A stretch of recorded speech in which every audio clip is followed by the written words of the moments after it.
So in today's episode of openfirepitcooking.com, I'm going to go over my pit. I've had a lot of positive feedback on my pit, and a lot of people ask me how I did it, so I'm just going to go over it and then show you some of the tools that I like to use. So when I first wanted to create this pit, I knew I wanted a countertop.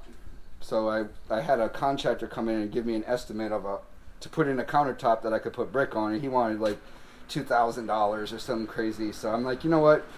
I think I can do it myself. So what I did is I went and I bought some cinder blocks, just normal 6-inch cinder blocks. And so I ended up going, I don't want to stoop down to like campfire level, but I don't want it too high either. I wanted it at a good working space. So I ended up going with 3 blocks high.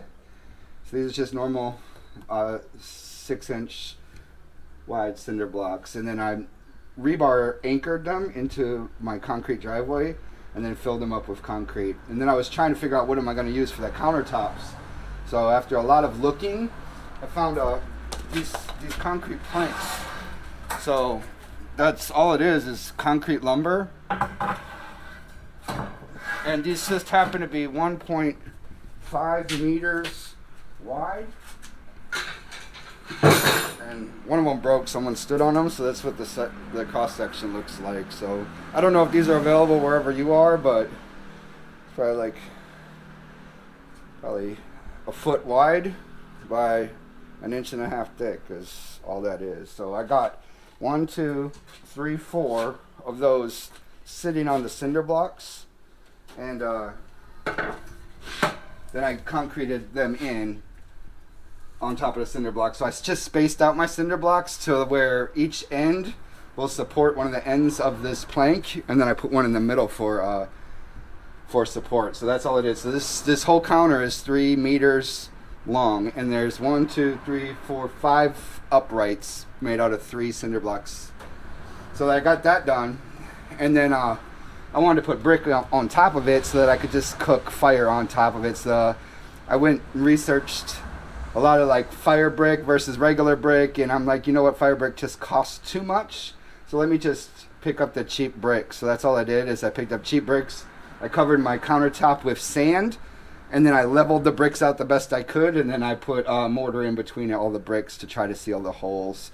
And then I didn't know exactly how I wanted my pit to go, so it's morphed over the whole time I've been using it. So I'll throw some pictures up of the build, and then some of the setups that I've had toward the end of the video. I'll just like put pictures up. But so that's basically what it is. So it's 3 meters by 2 feet wide, and then the setup that I ended up liking going with is just stacking up these bricks. So I'll eventually concrete these in, but I've stayed with this setup for over a year now, and I've been able to do everything in it. So I kind of like it.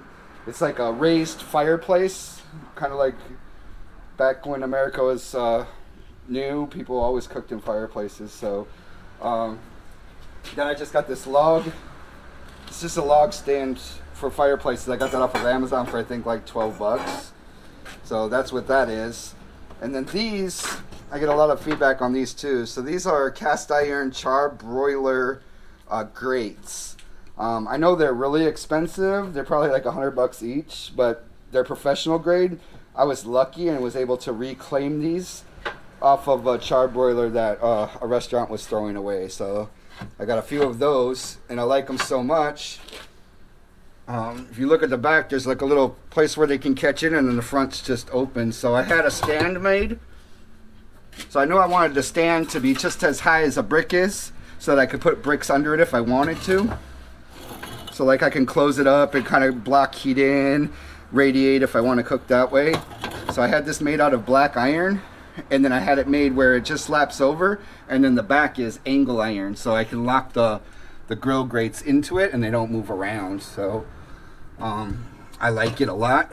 And then if I don't want to use the charbroiler today, you know, I could just take all the pieces off and set it aside. I think you've seen me do that in a couple videos, but that's all that is. So you can use whatever grates that you want. I think I'm gonna look for these particular grates. I think like an online restaurant supply store might have them, but I think I priced them before and they're like $100 each section, so that's like $500. 1, 2, 3, 4. Yeah, $500 if you would buy it new. So, and all these bricks are just loose. So I move them around. I kind of play with it with whatever I want to do. And then I use under here for storage. So I like throw my ash bucket in there, maybe my charcoal and smoking wood little bins.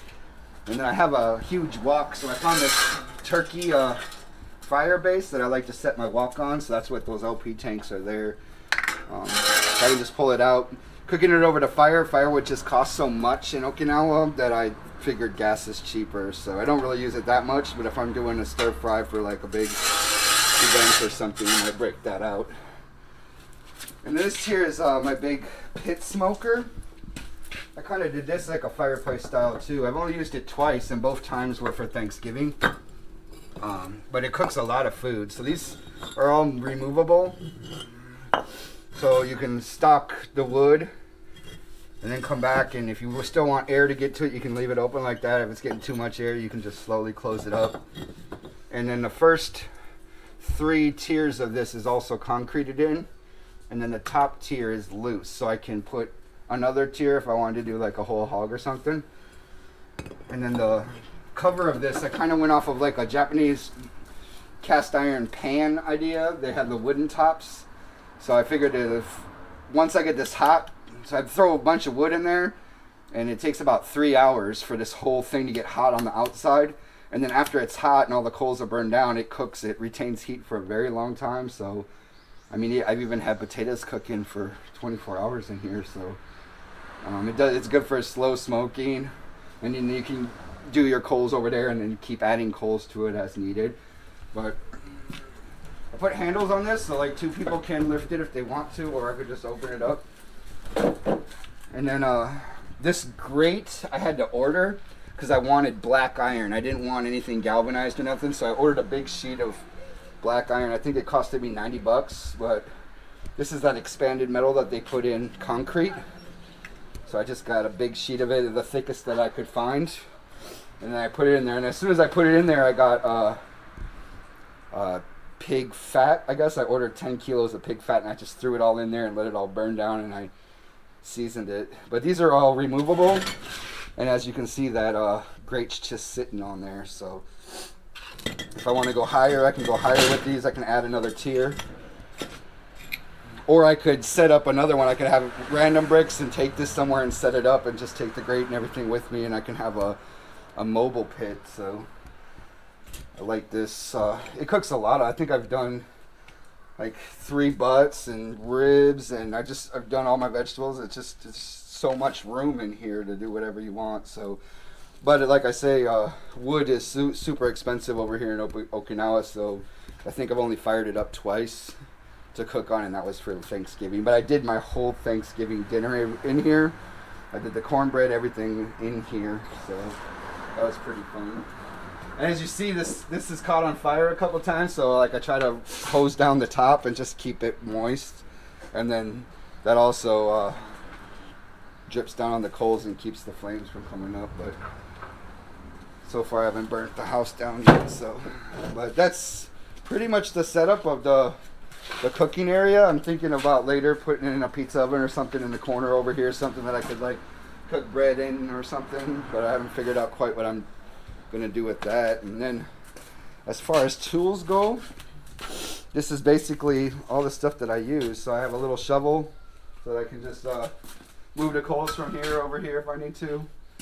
I got my Dutch oven lid lifter, and it's got a hook on it. Sometimes I use it as a handle to pull the coal basket out of the pit barrel.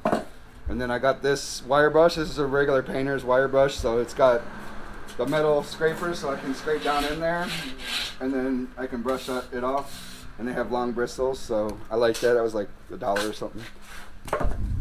Then I have this for lighting my charcoal starter, and if I'm in a hurry, I just have a burner here too, a propane torch, so that lights that up. And then this is just something I found at a camping store, and that's what I scrape my coals out with.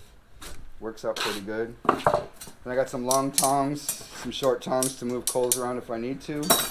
And I used to work with the Weber grill a lot, And this had a handle on it before, and you could lift the Weber grate out. I like it, so I kind of saved this to maybe copy it later with some thicker stainless or something. So I kind of like this tool, but I don't know where I got it from.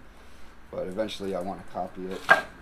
And then I got like charcoal basket, Weber extender shelf. So I just like hanging on to this stuff so I can just set up different things. I think I even cooked pizza with my stone, and then I put this on top of the grate so it would actually cook. So and then this is that wok that I got.